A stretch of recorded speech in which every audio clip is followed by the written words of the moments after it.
Salut les fans du ballon rond, j'espère que vous allez bien. On se retrouve pour une nouvelle vidéo Actu FC Barcelone. J'ai le sourire les gars, j'ai le sourire parce que je vous retrouve, mais je n'ai pas le sourire vu les infos que je vais vous donner. J'espère que vous garderez tout de même le sourire d'ici la fin de cette vidéo parce que c'est pas super joli ce qu'on va voir, de quoi on va parler.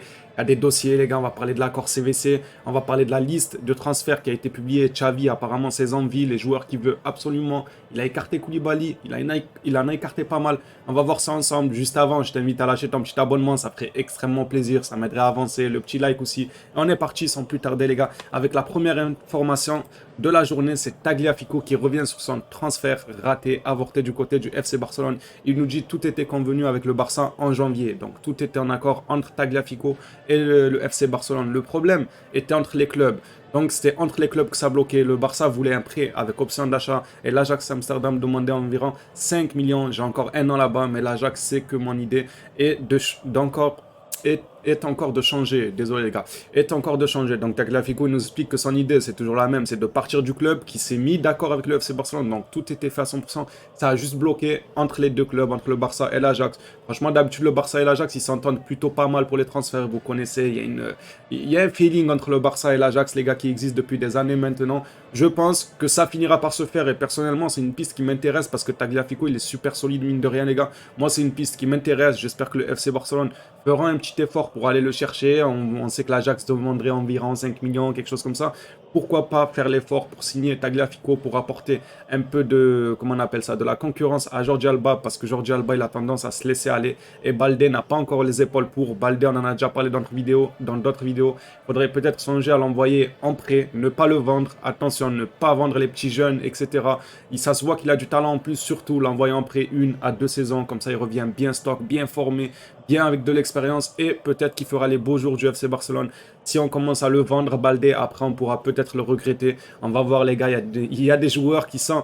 Déjà Balde, j'ai pas envie de le vendre, j'ai envie de le prêter, mais il y a des joueurs qui sont beaucoup plus importants que Balde, qui viennent d'être mis sur la liste des transferts, d'après les dernières nouvelles, et franchement ça fait peur les gars. En tout cas voilà ce qui est Tagliafico. On apprend que c'était à 100% fait entre lui et le FC Barcelone, donc ça annonce que du bon sur ce dossier-là.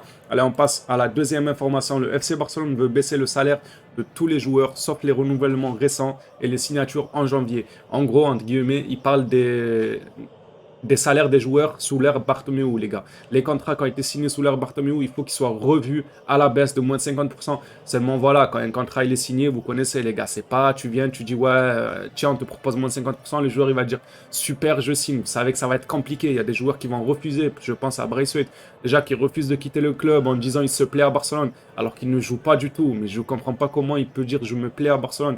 Il ne veut pas quitter le club. Je pense que Braithwaite, si on lui dit, baisse ton salaire de 50%, il va dire, non, pourquoi? Moi, j'ai signé pour tant de salaire, pour tant d'années, je vais finir mon contrat. S'il il commence à faire ça, ben, il a le droit, les gars, parce qu'il a signé ce contrat à un tel montant, ça va être super compliqué de faire baisser de moins 50% les salaires. Ils peuvent y parvenir, peut-être, avec leurs propres paroles, avec leur propre façon de faire, pas non plus des menaces, etc. Mais vous m'avez compris, mais ça va être super compliqué, comme je vous ai dit. Quand un contrat est signé, il doit être honoré, ou bien le club doit racheter le contrat. Si le FC Barcelone arrive à trouver quelques fonds, ils ont qu'à racheter les contrats de l'anglais, on va y parler de l'anglais, de Umtiti, de Braithwaite. Ils rachètent leurs contrats, comme ça ils partent libres. Mais pour moi, ça serait une perte d'argent. Franchement, ça serait une perte d'argent. Même un prêt, ça serait plus intéressant. Un prêt avec l'équipe qui reçoit le prêt, qui prend en charge le salaire, ça c'est des idées super intéressantes pour les joueurs comme Braithwaite, tous ces joueurs indésirables là. Si on n'arrive pas à les vendre, au moins un prêt.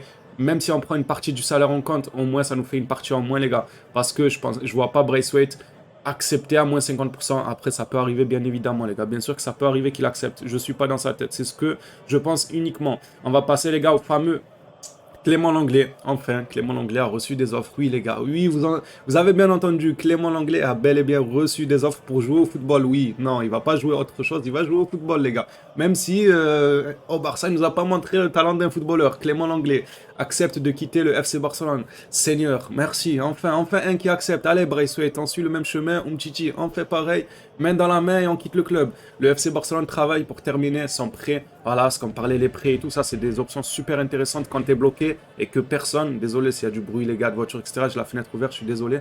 Quand il n'y a personne qui est intéressé, il n'y a pas d'offre pour racheter tes joueurs, les prêts, c'est la meilleure des solutions. Un prêt de 2 ans, Clément Lenglet à Tottenham. Alors, sur ce poste-là, ça parle de Tottenham, mais sur quelques autres postes, ça parle d'un intérêt de la part de Arsenal aussi. Donc, il pourrait atterrir à Arsenal ou à Tottenham. Personnellement, tant qu'il atterrit ailleurs que le FC Barcelone, ça me va. Tottenham, Arsenal, West Ham, prenez.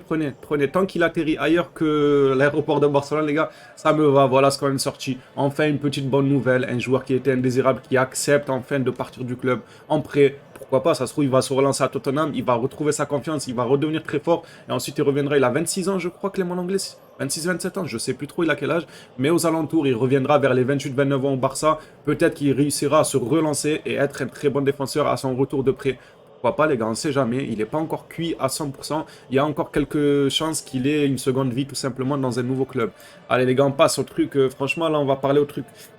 Dossier que les Barcelonais n'aiment pas, les gars. Un dossier que les Barcelonais n'aiment pas. Vous êtes prêts? Vous êtes prêts, les gars? Eh oui.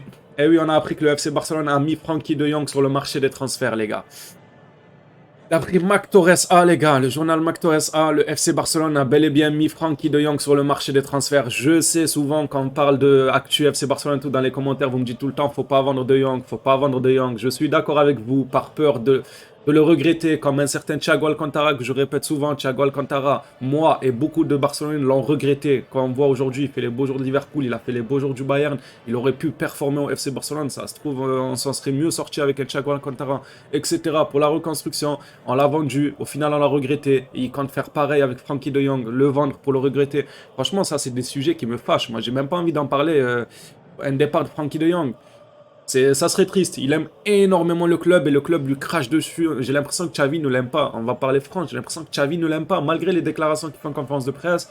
De Jong, je compte sur lui. De Jong, si. Mais tout montre le contraire en fait. Tout ce qui sort dans la presse montre le contraire.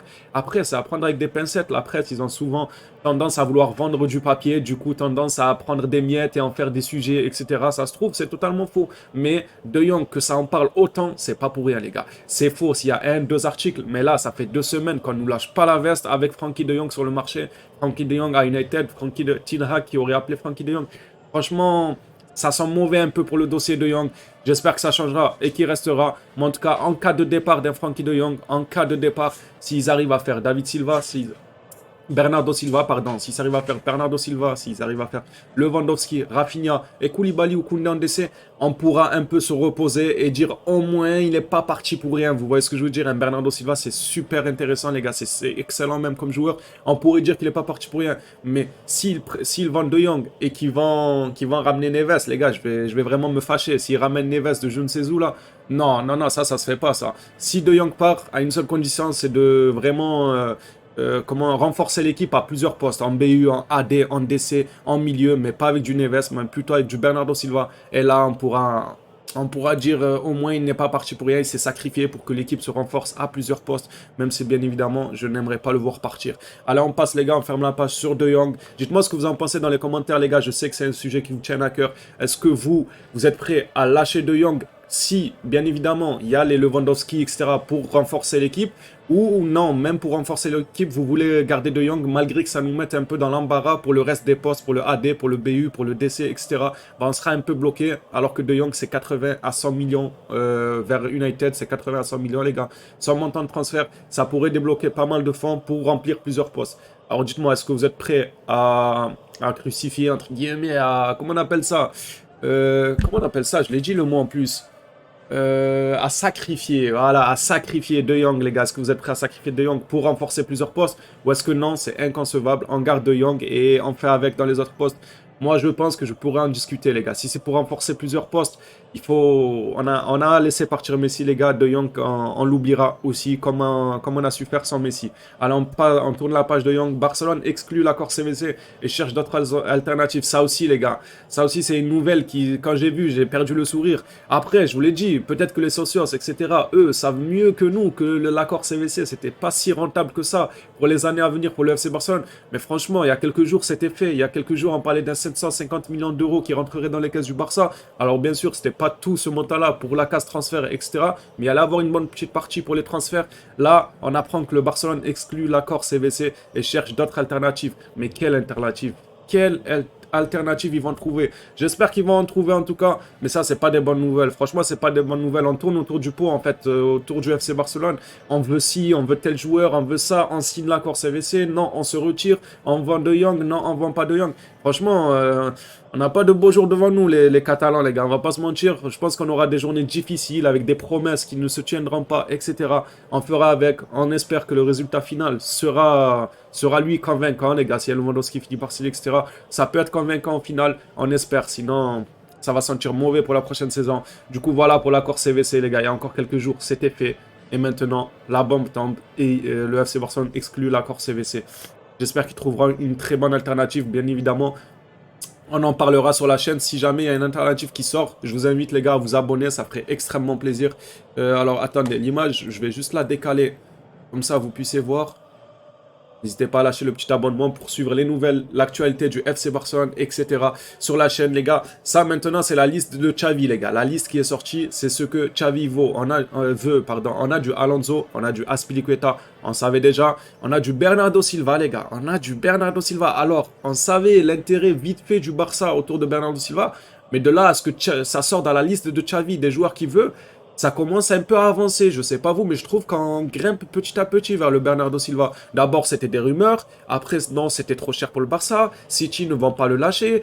Après, ça a été Bernardo Silva rêverait de jouer au Barça. Là, c'est dans la shortlist de Xavi. Franchement, je trouve que ça avance plutôt pas mal, ce dossier Bernardo Silva. On en apprend un peu tous les jours. Rafinha aussi, j'ai regardé son match tout à l'heure avec le Brésil. Le petit Rafinha, c'est pas nouveau. On sait qu'il est sur la liste de Xavi. On a Koundé, Lewandowski, c'est pas nouveau aussi. Après, le manquant, le grand manquant, les gars de la liste, c'est bien Koulibaly. Koundé, ça coûte bien plus cher que Koulibaly pour moi. Je sais pas pourquoi il a exclu Koulibaly. Peut-être que Koulibaly ne voulait pas quitter Naples. On a vu que le président de Naples a fait beaucoup de louanges à Koulibaly en disant qu'il serait le bienvenu en restant avec nous. C'est chez celui Naples, etc. Il a même dit que s'il veut quitter Naples pour de l'argent, bah c'est son choix. Vous voyez, il le pique un peu comme ça, Koulibaly. Il dit, si je quitte, ils vont me dire c'est pour l'argent. Mes supporters de Naples, c'est un peu sa maison quand même à Naples. Il a passé plusieurs saisons là-bas. On a du caissier, Christensen. Pour eux deux, normalement, c'est fait. On n'arrive juste pas à les inscrire, justement, parce qu'on doit dégraisser le club. Ça commence avec Clément Lenglet. C'est déjà une bonne chose, le fait que ça commence avec l'anglais. J'espère, comme je vous ai dit tout à l'heure, il y a d'autres personnes qui vont suivre. Mais en tout cas, dans cette liste-là, franchement, pour moi, elle est quand même pas mal intéressante. Surtout Koundé, Lewandowski, Rafinha, Bernardo Silva. Je trouve ça excellent. Les caissiers, Christensen, c'est fait. Alonso, ça parle comme si c'était fait, les gars. Le dossier, il est vraiment bien avancé. Azpilicueta, ça fait un moment, j'ai pas vu d'article dessus. De base, ça allait dans de bonnes... ça avançait dans de bons termes, mais après, ça s'est un peu éteint Azpilicueta. Et là, il ressort dans la liste de Xavi, les gars. Le grand manquant, comme j'ai dit, ça reste Koulibaly. Franchement, je l'ai toujours à travers, les gars, d'avoir vu l'info de De Jong mis sur le marché de transfert par le FC Barcelone. J'aurais dû prendre l'image de Bartomeu qui dit j'ai vu que De Jong, pour ceux qui connaissent l'image, c'est très très marrant. J'ai vu que De Jong avait choisi Paris pour de l'argent. J'ai décidé de me déplacer à Amsterdam pour régler l'histoire moi-même. Bartomeu, c'était un bandit, les gars. On peut dire ce qu'on veut, mais c'était un bandit. Il a dit, j'ai vu que De Jong avait choisi, avant que De Jong arrive au Barça, bien évidemment, avait choisi de signer au Paris Saint-Germain. J'ai décidé de me déplacer moi-même à Amsterdam pour régler le problème. Ah, c'était un mafieux, les gars. Bartomeu, il était vraiment mouillé dans des magouilles nues, comme pas possible. Là, Bartomeu revient pour garder De Jong en Catalogne. Dis-nous, j'ai vu que De Jong voulait signer à United. Je me suis déplacé moi-même à Barcelone pour régler ce souci. Elle va régler le souci de Jong, on aimerait énormément. Et pour finir la vidéo, les gars, pour conclure, on va finir par un joli message de Pablo Torre, les gars. Un crack du Barça, un joueur, un futur crack très très prometteur. Et il nous laisse un bon message, les gars, à nous fans du FC Barcelone. Le Real Madrid m'a contacté, m'a offert plus d'argent. Ça tourne beaucoup, ça parle beaucoup d'argent ces derniers temps dans le foot, mais c'est comme ça, les gars, ça progresse. Qu'est-ce que vous voulez y faire? Du coup, le Real Madrid m'a contacté, m'a offert plus d'argent. Mais mon rêve était de jouer au Barça. J'espère triompher au club. Le plus important était de jouer au Camp Nou. Et le projet sportif qu'on m'a présenté, c'était clair dès le départ. C'est un joli message de la part de Pablo Torre, une flèche montante. Je lui souhaite vraiment de faire une Pedri, les gars. Pedri, quand il est venu, il était un peu dans l'ombre. Et petit à petit, match après match, il s'est installé. Jusqu'à présent, maintenant, Pedri, quand il manque un match avec le FC Barcelone, on ressent son absence. On ressent l'absence de Pedri. J'espère que Pablo Torre aura cette chance-là de performer autant que Pedri, de monter petit à petit comme Pedri. En tout cas, c'est un joli message, les gars. Le Real l'ont contacté, ils lui ont donné plus d'argent. Mais il a préféré quand même venir au FC Barcelone. C'est ce genre de joueurs qu'il faut au FC Barcelone. C'est les joueurs qui aiment le club, qui seraient prêts à se déchirer pour le club, qui sont prêts à écrire l'histoire du club et relever le niveau du club. Voilà, les gars. C'était une nouvelle vidéo. Elle prend fin autour de l'actualité du FC Barcelone. Merci à ceux qui suivent les vidéos régulièrement. J'ai vu que vous me donnez énormément de force sur les dernières vidéos. Ça fait extrêmement plaisir. Je regarde tous vos commentaires. Je réponds au maximum à vos commentaires. Merci à tous. Merci à tous ceux qui s'abonnent, qui suivent l'actualité. Prenez soin de vous les phénomènes et on se dit à la prochaine vidéo actualité FC Barcelone.